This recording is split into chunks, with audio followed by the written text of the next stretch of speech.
اللہ اللہ اللہ للمتقین والصلاة والسلام علی سید الانبیاء والمرسلین نبینا محمد وعلی آلہ وصحبہ اجمعین۔ قرآن مجید کا سیکھنا، سمجھنا اور پڑھنا یہ بہت ہی مفید کام ہے، اور اس کے بہت سارے فضائل اور فضیلت احادیث میں ملتی ہیں۔ آج ہم ایک حدیث سے اپنے سبق کی ابتدا کریں گے جو میں نے یہاں پر لکھی ہوئی ہے۔ صحیح مسلم میں یہ حدیث ہے اور اس حدیث کا نمبر ہے 802۔ اس حدیث کے راوی ہیں عقبہ بن عامر رضی اللہ تعالی عنہ۔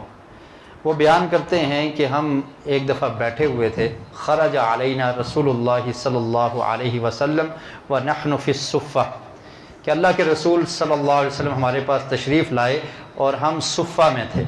صفہ مسجد نبوی کے آخر میں ایک جگہ تھی جہاں پر غریب صحابہ کرام بیٹھا کرتے تھے، اور ان کی سکونت بھی وہیں پر ہوتی تھی، وہاں پر ٹھہرتے تھے، وہاں پر رہتے تھے، کیونکہ وہ ہجرت کر کے آئے تھے، ان کا گھر نہیں تھا، تو وہ دینی تعلیم سیکھنے کے لیے اسی جگہ پر قیام کیا کرتے تھے، وہاں پر رکتے، وہاں پر ٹھہرتے اور وہاں پر ہی دین سیکھا کرتے تھے۔ تو نبی کریم صلی اللہ علیہ وسلم ان کے پاس تشریف لے گئے اور جا کر فرمایا فقال ایکم یحب ان یغدو کل یوم الی بطحان او الی العقیق، فرمایا تم میں سے کون ہے وہ شخص جو یہ پسند کرتا ہے کہ وہ ہر روز صبح کے وقت وادی بطحان کی طرف جائے۔ یغدوا کا مطلب ہوتا ہے صبح کے وقت نکلنا، یعنی سورج کے نکلنے سے پہلے پہلے، جب ابھی سورج کی کرنیں اور سورج کی دھوپ اور تپش نہیں آئی ہوتی، تو اس سے پہلے کوئی نکلے اور بطحان جگہ پر چلا جائے، یا اول عقیق یا عقیق وادی میں چلا جائے، وہاں پر جائے صبح صبح، اور جا کر کیا کرنا ہے فَيَأْتِيَ مِنْهُ بِنَاقَتَيْنِ قَوْمَوَيْنِ فِي غَيْرِ إِثْمٍ وَلَا قَطِعَ رَحْمٍ، اور وہاں سے جا کر 2 اونٹنیاں لے آئے۔ کتنی اونٹنیاں لائے؟ 2 اونٹنیاں لائے۔ قوماوین، فرمایا کیسی اونٹنیاں ہوں؟ اونچی اونچی کوہانوں والی، کیونکہ یہ والی جو اونٹنی ہے اس کو عرب لوگ بہت پسند کیا کرتے تھے، اونچی کوہان والی بڑی اونٹنی، جیسے اس کی کوہان جیسے پہاڑ ہے، پہاڑی ہے، اس طرح کی اونٹنی، تو اس کو عرب لوگ بڑا پسند کیا کرتے تھے اور اس میں گوشت بھی زیادہ ہوتا تھا۔ تو فرمایا کہ تم میں سے کوئی شخص نکلے صبح کے وقت، وادی عقیق میں جائے یا وادی بطحان میں جائے اور وہاں سے جا کر 2 اونٹنیاں لے آئے۔ اونٹنی کا، بلکہ مؤنث بولا کہ اونٹنی لے آئے، کیونکہ اونٹنی کا فائدہ یہ ہے کہ اس سے دودھ بھی دویا جا سکتا ہے اور وہ زیادہ نفیس ہوتی ہے، اس سے نسل بھی آگے چل سکتی ہے۔ تو فرمایا کہ 2 اونٹنیاں بڑی پلی ہوئی اور بڑی ہی اچھی بڑی بڑی کوہان والی 2 اونٹنیاں وہ لے کر آئے۔ تو تم میں سے کون سا شخص یہ پسند کرتا ہے کہ ہر روز صبح کے وقت جائے اور 2 اونٹنیوں کو لے کر آ جائے؟ تو صحابہ کرام رضوان اللہ علیہم اجمعین نے عرض کیا، فرمایا فقلنا یا رسول اللہ نحب ذلک، اللہ کے رسول ہم اس کو پسند کرتے ہیں۔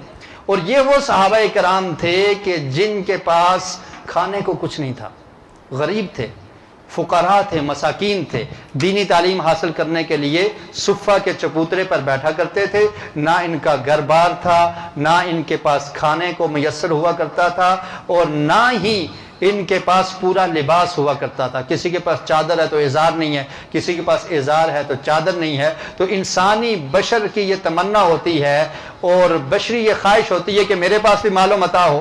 تو ایسے فقراء صحابہ کرام کو نبی کریم صلی اللہ علیہ وسلم نے پسند فرمایا کہ تم میں سے کون پسند کرتا ہے کہ وہ ہر روز وادی عقیق یا وادی بطحان میں جائے اور 2 اونٹنیاں لے کر آ جائے؟ تو صحابہ کرام نے فرمایا نحب ذالک، اللہ کے رسول ہم یہ پسند کرتے ہیں۔ اور اس کے پسند کرنے کی وجہ یہ تھی کہ ان اونٹنیوں کی وجہ سے ان پر سواری کر کے جہاد کے لیے بھی جایا جا سکتا تھا۔ اور پھر صحابہ کرام نے، یہی اہل صفہ نے اور غریب صحابہ کرام نے ایک دفعہ نبی کریم صلی اللہ علیہ وسلم کو ارشاد فرمایا کہ اللہ کے رسول جو مالدار صحابہ کرام ہیں وہ فضیلت میں ہم سے آگے نکل گئے ہیں، وہ تو بڑی نیکیاں کما رہے ہیں، جو عمل ہم کرتے ہیں وہ بھی کرتے ہیں، نماز پڑھتے ہیں، ذکر و اذکار کرتے ہیں، روزے بھی رکھتے ہیں، حج اور عمرہ بھی کرتے ہیں، یہ اعمال ہم بھی کرتے ہیں، وہ بھی کرتے ہیں، لیکن وہ اپنا مال اللہ کے راستے میں خرچ کرتے ہیں اور ہمارے پاس وہ مال نہیں ہے، تو وہ اجر میں ہم سے آگے نکل گئے ہیں۔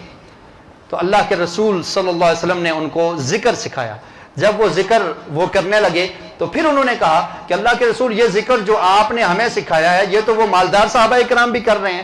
تو اللہ کے رسول نے فرمایا کہ یہ اللہ کا فضل ہے, اللہ تعالیٰ جسے چاہتا ہے عطا کر دیتا ہے. تو ایسے غریب اور فقراء اور مساکین صحابہ کرام کو اللہ کے رسول نے فرمایا کہ تم میں سے کیا کوئی شخص یہ پسند کرتا ہے کہ صبح کے وقت نکلے اور وادی بطحان میں یا وادی عقیق میں چلا جائے اور 2 اونٹنیاں اس کو مل جائیں.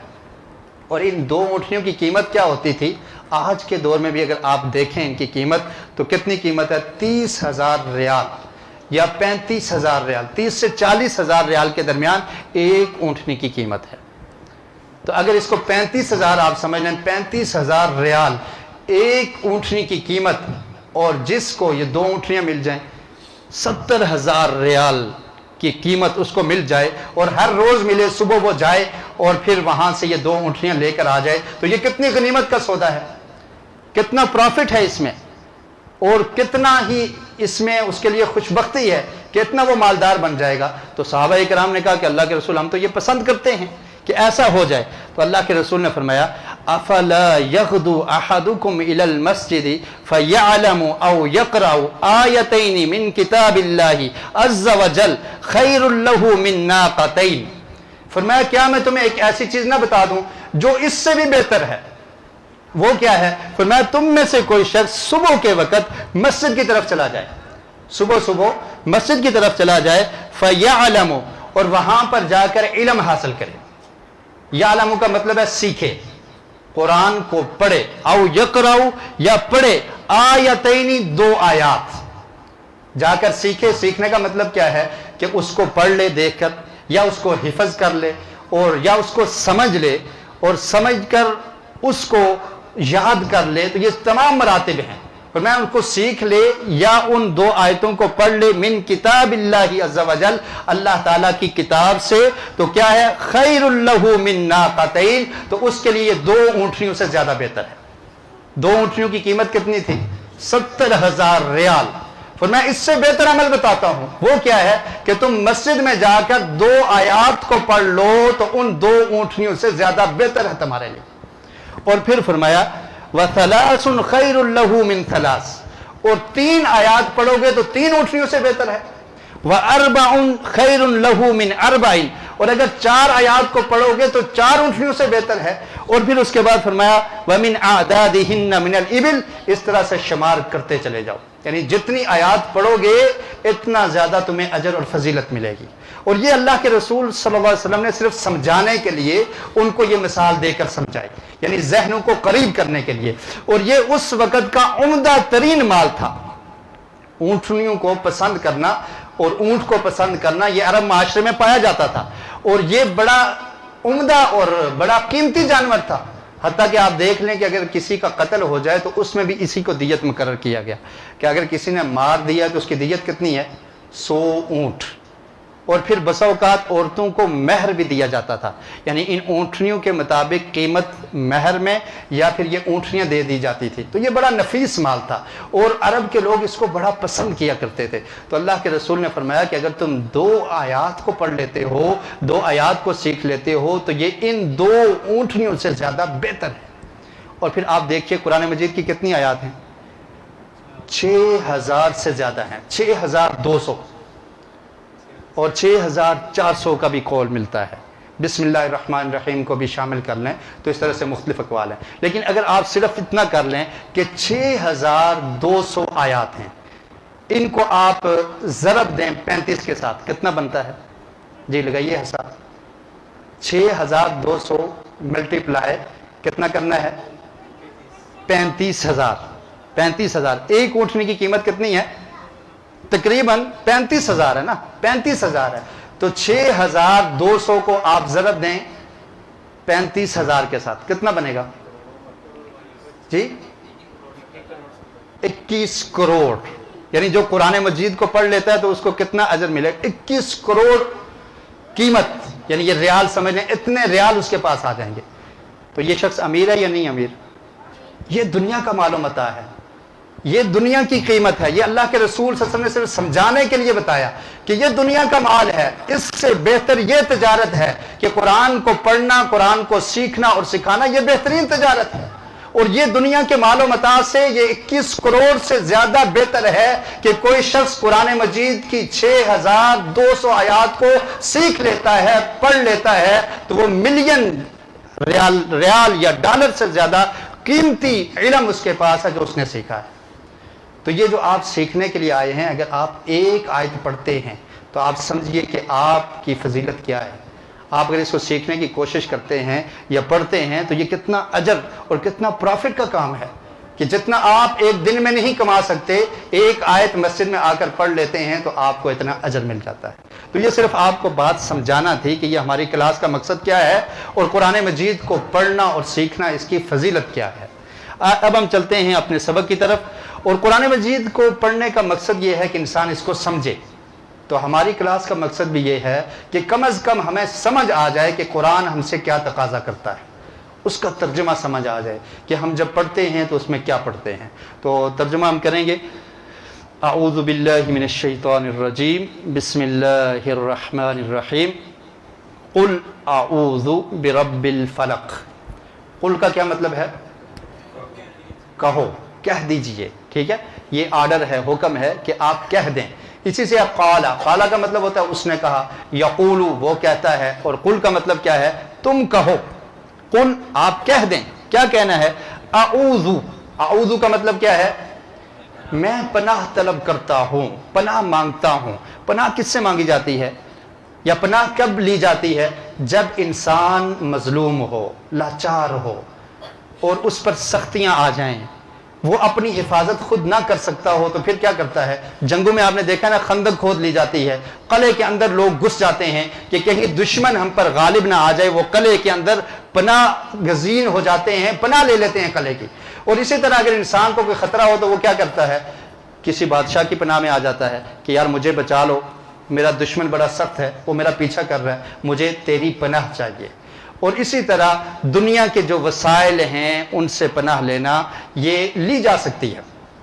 اور ایک پناہ ایسی ہے کہ جہاں پر دنیا کی طاقت ختم ہو جائے کہ آپ کی کوئی بھی حفاظت نہیں کر سکتا، اور کوئی بھی ایسے وسائل نہیں ہیں کہ جو آپ کی حفاظت کر سکیں، آپ غیر محفوظ ہیں، انسان غیر محفوظ ہے، تو پھر انسان کس سے پناہ مانگتا ہے؟ جو مشرک ہیں وہ کیا کرتے ہیں؟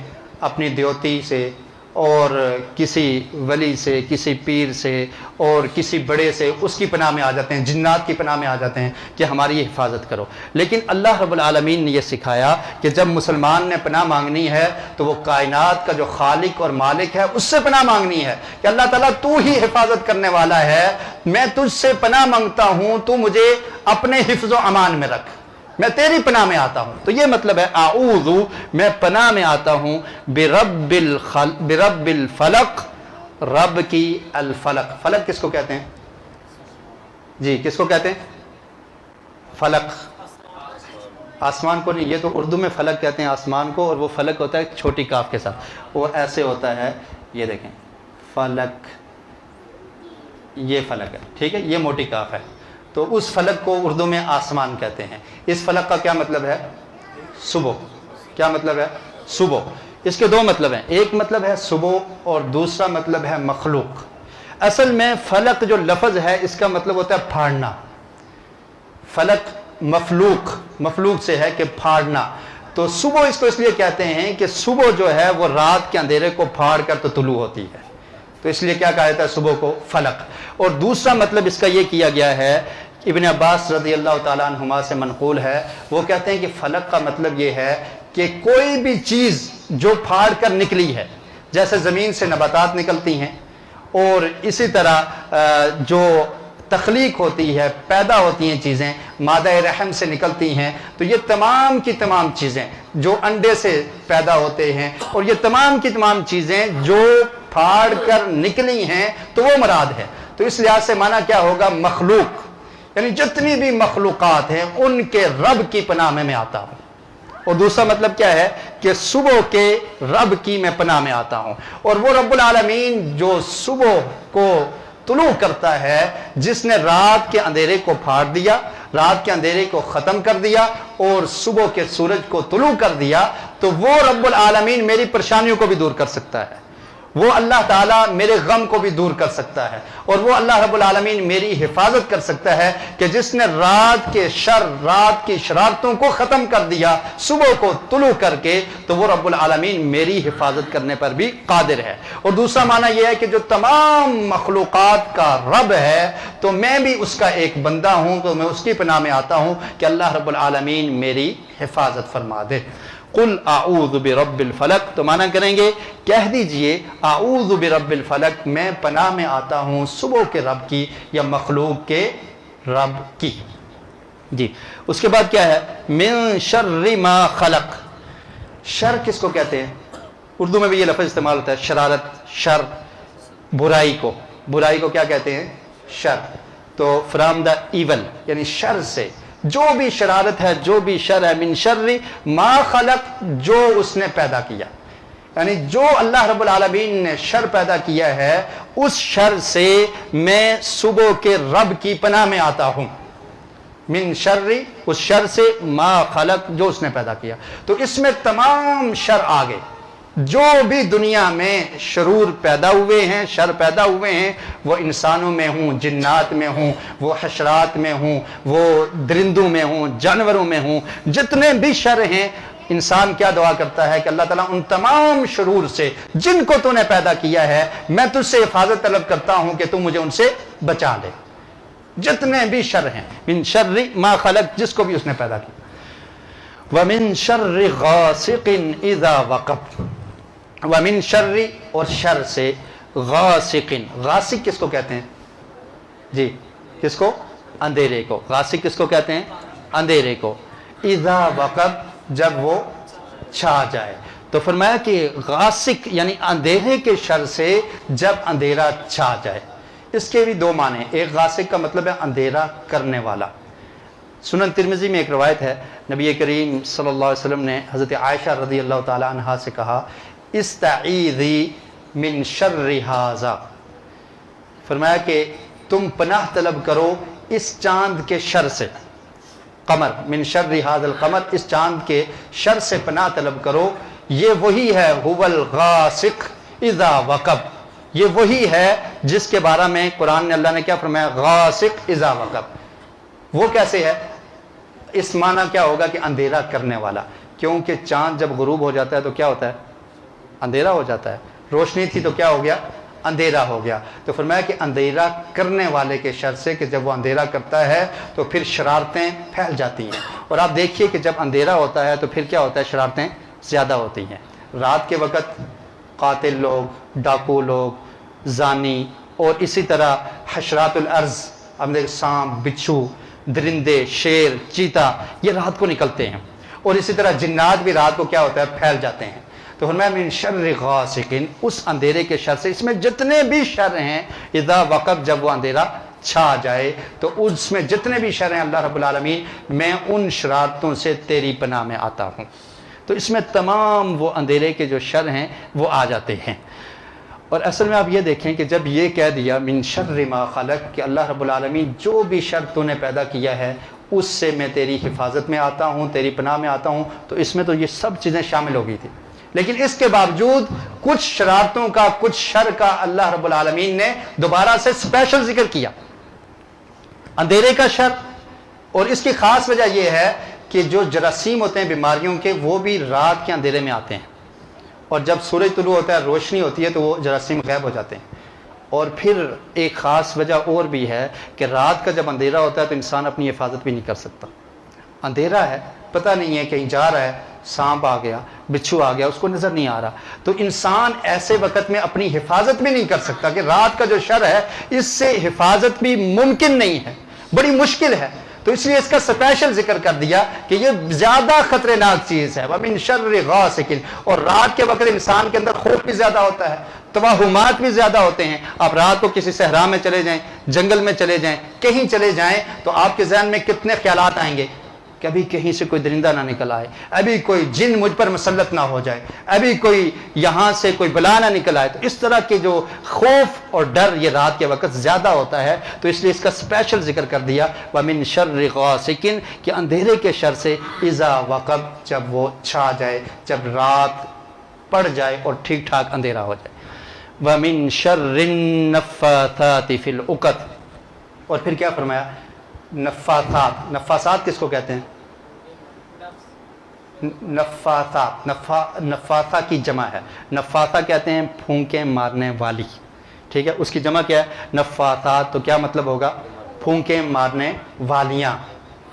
پھونکیں مارنے والیاں ان کو کیا کہا جاتا ہے؟ نفاثات. اصل میں نفث کہتے ہیں ایسی پھونک کو جس میں لعاب بھی شامل ہو، جس میں تھوڑی سی تھوک بھی شامل ہو، اس کو کیا کہتے ہیں؟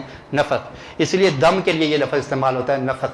اس میں کیا کرتے ہیں؟ پھونک مارتے ہیں اور ساتھ تھوڑی سی تھوک بھی شامل ہوتی ہے. تو فرمایا کہ یہ پھونکیں مارنے والیاں فی العقد، گرہوں میں. عقد کس کو کہتے ہیں؟ گرہ. عقدت ان کی جمع کیا ہے؟ عقد. نوٹس. گرہ کو کیا کہتے ہیں؟ عقد.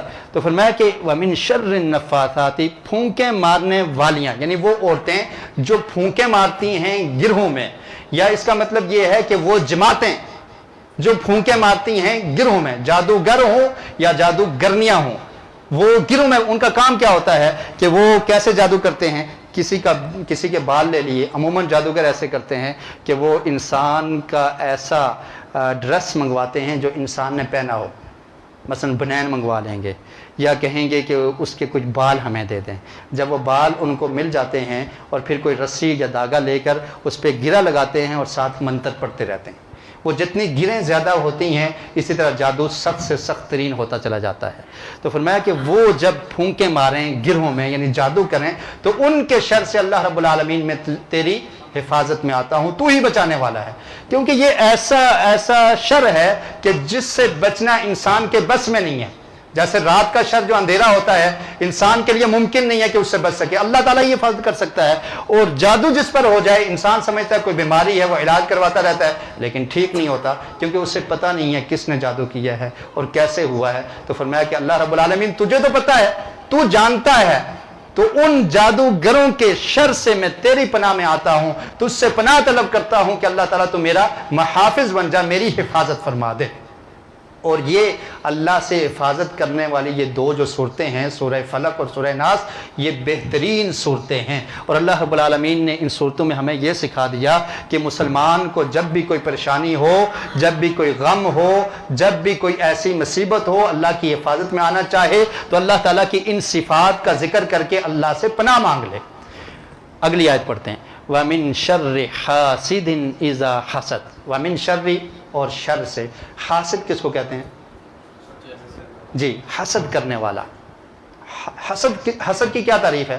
حسد کہتے ہیں کہ انسان کسی کی نعمت کو دیکھ کر جل جائے، پریشان ہو جائے کہ اللہ رب العالمین نے اس کو مال دیا ہے، مجھے کیوں نہیں دیا. یہ کیا ہوگا؟ حسد ہوگا. کہ کسی کی نعمت کو دیکھ کر، اس کو اللہ تعالیٰ نے علم دیا ہے، اس کو اللہ تعالیٰ نے گاڑی دی ہے، اس کو اچھی شکل و صورت دی ہے، کوئی بھی نعمت جو اللہ تعالیٰ نے اسے دی ہے اس سے حسد کرنا کہ اللہ نے اس کو کیوں دے دی، یہ حسد ہے. اور اس کی تمنا کیا ہوتی ہے کہ اس سے چھن جائے، اس سے چھن کر مجھے ملے یا نہ ملے لیکن اس کے پاس نہ رہے، یہ حسد ہے. اور اگر ساتھ یہ بھی خواہش ہو کہ اس سے چھن کر مجھے مل جائے تو یہ بھی حسد کا ایک بڑا رتبہ ہے. تو حسد اصل میں یہ ہوتا ہے کسی کی نعمت کو دیکھ کر کیا کرنا؟ جل جانا کہ اس کو یہ نعمت کیوں ملی ہے. تو اس میں جو حسد کرنے والا ہے اس کا دوہرا نقصان ہے، ڈبل اس کا نقصان ہے. ایک تو یہ حسد کرنے والا جب حسد کرتا ہے تو وہ اللہ رب العالمین سے گویا کہ جنگ کر رہا ہے، اللہ رب العالمین سے جنگ کر رہا ہے، کیونکہ اس کو دینے والا کون ہے؟ اللہ تعالیٰ. تو وہ اللہ کی رضا پہ راضی نہیں ہے، وہ سمجھتا ہے کہ اللہ نے صحیح فیصلہ نہیں کیا، اللہ نے اس کو دے دیا، مجھے کیوں نہیں دیا، اور اس کو اللہ نے کیوں دیا ہے، یہ اس کا اہل نہیں تھا، یہ اس کا حقدار نہیں تھا. اس کو بنگلہ ملتا، یہ اس کا اہل نہیں تھا. اس کو علم ملتا، اس کو عہدہ ملتا، اس کو کوئی بھی نعمت ملتی، یہ اس کا حقدار نہیں ہے، اللہ نے اس کو کیوں دے دیا ہے. تو وہ اللہ رب العالمین سے گویا کہ جنگ کر رہا ہے اور اللہ رب العالمین کی رضا پر راضی نہیں ہے، ناراض ہے. اور دوسرا اس کو نقصان کیا ہوتا ہے کہ جب وہ حسد کرتا ہے تو پھر جس پر حسد کیا جا رہا ہے وہ مظلوم ہے، اور یہ کیا ہے؟ ظالم ہے. یہ کیا ہے؟ ظالم ہے. اور قیامت کے دن کیا ہوگا؟ جو ظالم ہے اس کی نیکیاں اس انسان کو مل جائیں گی، مظلوم کو اس کی نیکیاں مل جائیں گی. تو یہ دنیا میں بھی اپنا خسارہ کر رہا ہے کہ اپنی آخرت پہ برباد کر رہا ہے. اللہ سے بغاوت اور اپنے آپ کو ظالم بنا رہا ہے، ظلم کر رہا ہے اپنی جان پر. اور تیسرا نقصان بڑا یہ ہوتا ہے کہ یہ ایسا آدمی سکون اور اطمینان نہیں پاتا. اور جس پہ حسد کیا جا رہا ہے اسے کوئی پرواہ نہیں ہے. وہ تو یہی چاہتا ہے نا، انسان ہمیشہ یہی چاہتا ہے کہ میرا دشمن اطمینان میں نہ رہے، سکون نہ ملے اس کو.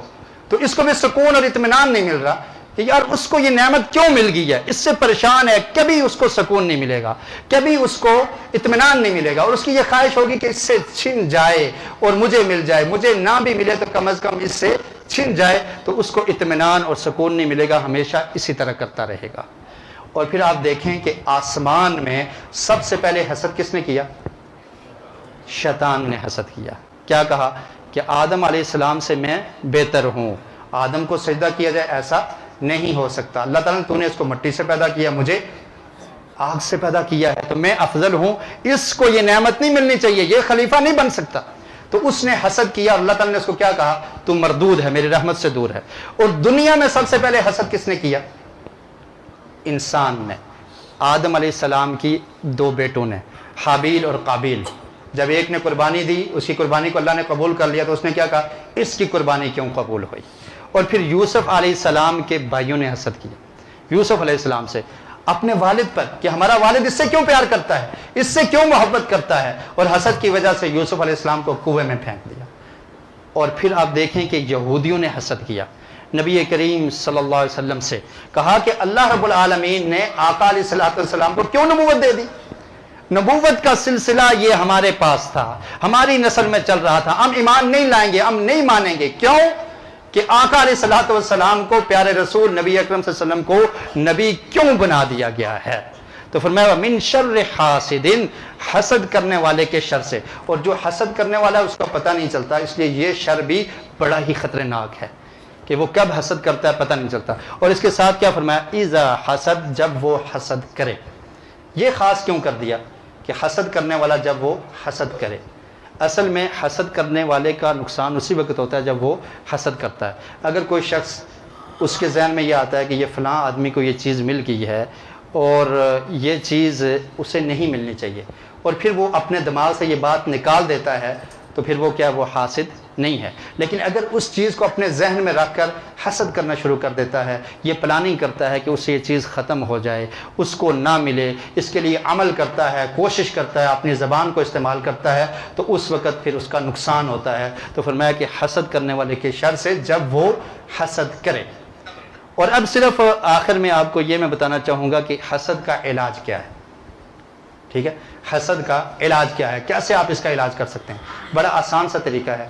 اس کا بہترین طریقہ یہ ہے کہ جب آپ کے ذہن میں یہ حسد آئے یا آپ کسی سے حسد کرتے ہیں تو آپ اس کے لیے دعا کرنا شروع کر دیں کہ اللہ رب العالمین تو نے اس کو یہ نعمت دی ہے، اللہ تعالیٰ تو مجھے بھی دے دے. اور یہ جائز ہے، یہ درست ہے. آپ ایسے کہہ سکتے ہیں کہ اللہ تعالیٰ تو نے اس کو علم دیا ہے، مجھے بھی عطا کر.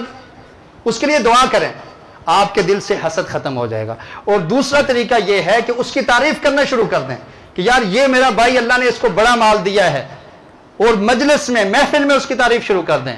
تو جب آپ اس کی تعریف کریں گے تو حسد ختم ہو جائے گا. یہ جو عالم ہے یہ بہت اچھا ہے، یہ جو میرا بھائی مالدار ہے یہ بہت اچھا ہے، اللہ کے راستے میں بڑا خرچ کرتا ہے. تو ایسے حسد انسان کی طبیعت سے اور اس کے ذہن سے ختم ہو جائے گا. اور پھر ایک حسد ایسا ہے کہ جو مذموم نہیں ہے، جس کو کیا جا سکتا ہے. حدیث میں اس کے لیے بھی حسد کا لفظ استعمال ہوا ہے. اصل میں وہ ہے غیبتہ، اس کو عربی میں کہتے ہیں غیبتۃ. یہ دیکھیں، سوری، غیبتہ، اس کو اردو میں آپ کہہ لیں رشک. اس کو کیا کہتے ہیں؟ رشک کرنا. ٹھیک ہے، کسی پہ رشک کرنا. یہ کیا ہے؟ درست اور جائز ہے. یہ کیسے کیا جائے گا؟ نبی کریم صلی اللہ علیہ وسلم کا ارشاد ہے، فرمایا لا حسد الا فی اثنتین، کہ حسد یعنی رشک کرنا جائز نہیں ہے سوائے دو کے. سوائے دو چیزیں ایسی ہیں کہ جن میں حسد کیا جا سکتا ہے، یعنی جن میں رشک کیا جا سکتا ہے. وہ کیا ہیں؟ فرمایا ایک وہ شخص کہ اللہ رب العالمین نے اس کو قرآن کا علم دیا ہے، وَيَقُومُ بِهِ اللَّيْلَ وَالنَّهَارِ آنَاءَ اللَّيْلِ وَالنَّهَارِ، اور وہ اس قرآن کے ذریعے رات کو بھی قیام کرتا ہے اور دن کو بھی تلاوت کرتا رہتا ہے. تو آپ کیا کر سکتے ہیں؟ اس پہ رش کر سکتے ہیں کہ اللہ تعالیٰ تو نے اس کو یہ تعلیم دی ہے، یہ تیری کتاب کو پڑھتا رہتا ہے، اس پر عمل کرتا ہے، راتوں کو بھی پڑھتا ہے، دن کو بھی پڑھتا ہے، تو اللہ تعالیٰ تو مجھے بھی ایسا عالم بنا دے، مجھے بھی ایسا قرآن کا قاری بنا دے۔ تو یہ رشک کرنا درست اور جائز ہے نیکی کے کام پر۔ اور دوسرا فرمایا کہ وہ شخص ہے کہ آتاہ اللہ المال، اللہ تعالیٰ نے اس کو کیا دیا؟ مال دیا، اور وہ رات کو بھی اور دن کو بھی اللہ کے راستے میں خرچ کرتا ہے، اس مال میں سے اللہ کے راستے میں خرچ کرتا رہتا ہے۔ تو انسان یہ رشک کر سکتا ہے کہ اللہ تعالیٰ تو نے اس کو مال دیا ہے اور یہ تیرے راستے میں خرچ کرتا ہے، اللہ تعالیٰ تو اگر مجھے بھی ایسا مالدار بنا دے، مجھے بھی یہ دولت دے دے، تو میں بھی تیرے راستے میں خرچ کروں گا۔ تو اس میں یہ تمنا نہیں ہوتی کہ اس سے ختم ہو جائے، بلکہ اس کے لیے دعا ہوتی ہے، اور یہ رشک اور اس کو حسد بھی کہا گیا ہے۔ تو ایسا حسد اور رشک کرنا یہ درست اور جائز ہے۔ اور پھر آپ غور کیجئے اس صورت پر کہ اس میں 3 ایسی چیزوں کا ذکر کیا گیا ہے، اور ایک اللہ تعالیٰ کی صفت بیان ہوئی ہے۔ صفت کیا ہے؟ قل اعوذ برب الفلق، کہ کہہ دیجئے میں پناہ میں آتا ہوں، پناہ طلب کرتا ہوں برب الفلق، صبح کے رب کی۔ شرور کتنے ذکر کیے؟ من شر ما خلق، جو بھی اس نے شر پیدا کیا۔ اس میں تو سب آ گئے، لیکن 3 کو اسپیشل ذکر کیا۔ رات کے اندھیرے کا شر، اور دوسرا کیا ہے؟ جادوگروں کا شر، اور تیسرا کیا ہے؟ حاسدین کا شر۔ اور یہ تینوں چیزیں ایسی ہیں جو مخفی ہوتی ہیں، جو پوشیدہ ہوتی ہیں، جس کے انسان کو پتہ نہیں چلتا۔ جادو کا بھی پتہ نہیں چلتا، حاسد کون ہے پتہ نہیں چلتا، رات کے اندھیرے میں کوئی شر پہنچ جائے اس کا پتہ نہیں چلتا۔ تو اللہ تعالیٰ کی ایک صفت کا ذکر کیا، اور ان 3 شرور سے انسان اللہ تعالیٰ کی حفاظت میں آتا ہے۔ اس سے پچھلے سبق میں جو ہم نے صورت پڑھی تھی، کون سی صورت تھی؟ سورۃ الناس۔ اس میں دیکھیں کہ اللہ تعالیٰ کی کتنی صفات کا ذکر ہے۔ پڑھیے، قل اعوذ برب الناس، ایک صفت لوگوں کا رب، اس کے بعد کیا ہے؟ مالک الناس، دوسری صفت لوگوں کا مالک، تیسری صفت کیا ہے؟ الہ الناس، لوگوں کا معبود، اس کے بعد کیا ہے؟ من شر الوسواس الخناس۔ 3 صفات کا ذکر کیا کہ اللہ تعالیٰ میں تیری پناہ میں آتا ہوں۔ تیری صفت کیا ہے؟ تو لوگوں کا رب ہے، تو لوگوں کا مالک ہے، تو لوگوں کا معبود ہے۔ انسان مانگتا کیا ہے؟ ایک شر، من شر، کیسے ہے؟ نگاہ سے کہ نہیں، مالک الناس، الہ الناس، ومن شر وسواس الخناس، کہ اللہ تعالیٰ میں شیطان کے شر سے پناہ مانگتا ہوں، وہ شیطان جو وسوسے پیدا کرتا ہے، الذی یوسوس فی صدور الناس، جو لوگوں کے سینے میں وسوسے پیدا کرتا ہے۔ تو اللہ تعالیٰ کی 3 صفات کو ذکر کر کے ایک شر سے پناہ مانگے گی۔ تو اس سے یہ پتہ چلتا ہے کہ یہ شر زیادہ خطرناک ہے، کیونکہ یہ جو شرور ہیں ان کا نقصان انسان کو صرف جسمانی طور پر ہوگا، دنیاوی نقصان ہے، لیکن وہ جو شر ہے اس سے انسان کی دنیا بھی ضائع ہو سکتی ہے اور آخرت بھی برباد ہو سکتی ہے۔ اور اس شر کا تعلق انسان کے ایمان سے ہے، کیونکہ شیطان انسان کے ایمان پر ڈاکہ ڈالتا ہے۔ تو اللہ تعالیٰ کی 3 صفات کے بعد صرف ایک شر سے پناہ مانگے گی، اور وہ بہت بڑا شر ہے کہ وسوسے پیدا کرنے والا شیطان جو انسان کے پاس آتا ہے اور وسوسے پیدا کر دیتا ہے، اللہ تعالیٰ اس کے شر سے میں تیری پناہ میں آتا ہوں۔ تو اللہ رب العالمین ہمیں تمام شرور سے محفوظ فرمائے، جتنے بھی شر ہیں اللہ تعالیٰ ہمیں ان سے محفوظ فرمائے۔ تو ان دونوں صورتوں کو آپ نے یاد کرنا ہے۔ ان کو یاد کرنے کا آسان سا طریقہ ہے کہ آپ نے اگلے ہفتے تک ان کو نماز میں پڑھنا ہے۔ جب آپ نفل پڑھیں، سنتے پڑھیں، تو ایک رکعت میں کیا پڑھنی ہے؟ سورۃ الفلق، اور دوسرے میں کیا پڑھنی ہے؟ سورۃ الناس، اور آپ کو یہ کیا ہوگا؟ یاد ہو جائے گا۔ اور پھر اس کے بعد نبی کریم صلی اللہ علیہ وسلم نے ارشاد فرمایا، حضرت عائشہ رضی اللہ تعالیٰ عنہ بیان کرتی ہیں کہ آقا علیہ الصلوۃ والسلام جب رات کو اپنے بستر پر آ جاتے اور نیند کا ارادہ کرتے تو اس سے پہلے کیا کیا کرتے تھے؟ ان 2 صورتوں کو پڑھا کرتے تھے۔ اس کے بعد سورہ اخلاص ہے، اس کو بھی پڑھتے تھے۔ تو خیر، سورہ اخلاص اور ان 2 صورتوں کو پڑھا کرتے تھے۔ ان کو پڑھ کر اپنے ہاتھوں پر پھونکتے، اور پھونکنے کے بعد پورے جسم پر مل لیا کرتے تھے۔ اس سے کیا ہوتا ہے؟ انسان اللہ کی حفاظت میں آ جاتا ہے۔ تو یہ اس کا مختصر سا ترجمہ ہے جو ہم نے آپ کے سامنے رکھا ہے۔ اللہ رب العالمین سے دعا ہے کہ اللہ تعالیٰ ہمیں قرآن مجید کو پڑھنے کی، سمجھنے کی اور اس پر عمل کرنے کی توفیق نصیب فرمائے۔ سبحانک اللہم و بحمدک، اشہد ان لا الہ الا انت، استغفرک و اتوب الیک۔ رحمتیں نچاور کرتا ہے تو برکتوں سے